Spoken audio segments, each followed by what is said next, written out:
Hello, my name is Scott, and I travel the country looking for unique, rare, and special cars. There's nothing I enjoy more than finding a low mileage and all original classic. Part of the excitement for me is learning about the individual cars and their history from their previous owners. All cars have a story. Some were loved and cared for, while others were treated as a tool for transportation or racing. That's my story, and these are my cars. If you like what you're seeing, subscribe to my channel below, leave us a comment, I'd love to hear from you. Today, we're going to check out a Big Block 4-speed that has been sitting since 1976. The second owner bought it in 1972. Supposed to be some cool stuff with it. Let's go see what it is. Well, once again, another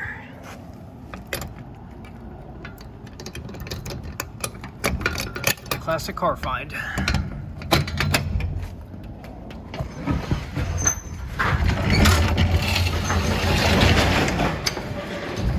What do we have here?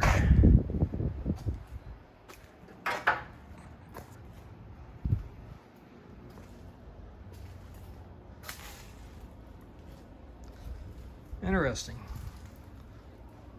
It's a Corvette.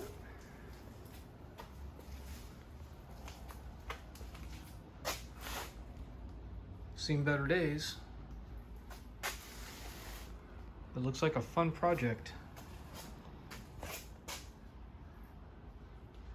In all actuality, I know what it is. It's a 1970 LS5. Second owner since 1972 Corvette. 4-speed. He took it apart and wanted to make a drag car out of it to go racing.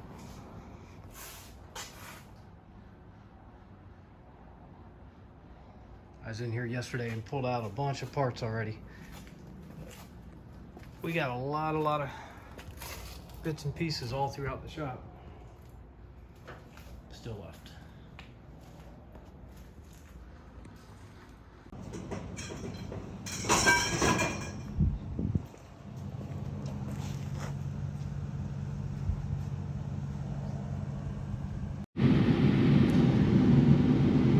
Well, just got the car backed into spot. Gonna get out here in a second, take a look at it, do a quick walk around, see what you guys think. Not quite sure how this one's gonna work out. Sometimes you win, sometimes you lose. You guys tell me what you think. I'm not really sure at this point.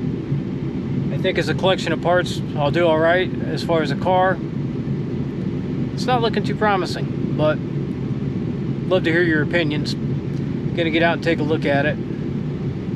Kind of at this point, it is what it is, and it was what it was. It's a shame they're not the same. Let me know what you think. Thanks. Enjoy. Curious if anyone knows what possibly the collection of rare NOS parts might be. Here's a clue.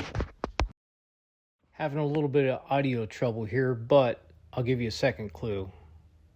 It had pink connecting rods, and it was very, very happy up to the low 7,000 RPM range. Figure it out yet? Evidently, I had a little audio trouble with the camera, but we're going to dub this in.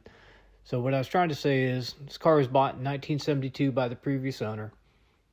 In 1976, he took it off the road, decided he was going to make it into a race car. As you can see, he started taking it apart, all original car. The rear frames have been back halved. It's now ladder bar, coilover suspension.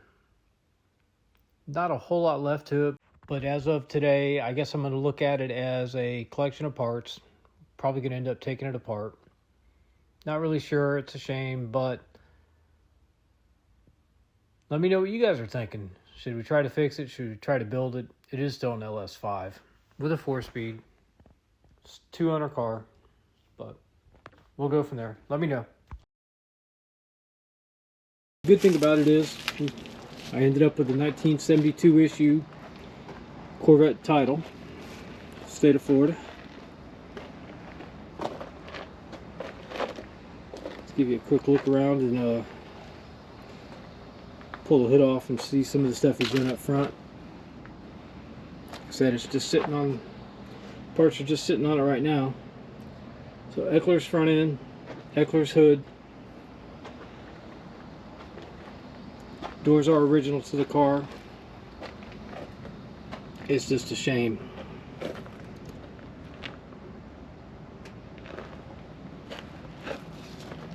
Give me a moment and we'll pull the hood off and take a look under the front end and see all the suspension work he's done up there. Like I said, I hate seeing them like this, especially a LS5 4-speed car. Car in reality has very, very low miles, but at this point I don't really think it matters. It's got a nice front section of the frame, not really altered. It's in good shape, but like I said, it's a shame. Alright, filming by myself, so I have to stop, come back to it. As you can see, it's got brand new tubular upper and lower control arms made by Global West. There's our 4-speed Z-bar bracket. Took the firewall out of it. Birdcage is not terrible outside of up by the windshield pillar, which was cut off. Did receive new pieces for it. Could be repaired, but not quite sure what direction we're going other than possibly parts. Much as I hate seeing them like this, this is what will keep other ones on the road. So we got the firewall, got the T-tops, got a collection of other parts in the trailer. Not going to bore you with all those, but I actually did get a lot of really cool NOS Chevy high performance parts, along with some aftermarket stuff that's pretty cool. Everything on the car is new, suspension wise, parts wise. You just never finished it. Alright, back to starting and stopping, but here we go again. So we got 205 70-15 skinnies up front, a real nice set of polished slotted mags, period correct from the 70s. It's pretty neat when you see a 30 13.5 15 tucked up underneath the C3 Vette. Wish it was under different circumstances, but it is what it is, guys. Nice stance, could be. Once again, we'll take a look. We got our coilovers, ladder bars, P-case rear end out of a 62 Vette. I believe it's actually got 456s in it, or real close to that, just by spinning it. Neat collection of parts. May or may not ever become a car again. Hope you guys enjoyed it, and I hope I didn't make your stomachs turn too bad. Is what it is. Enjoy.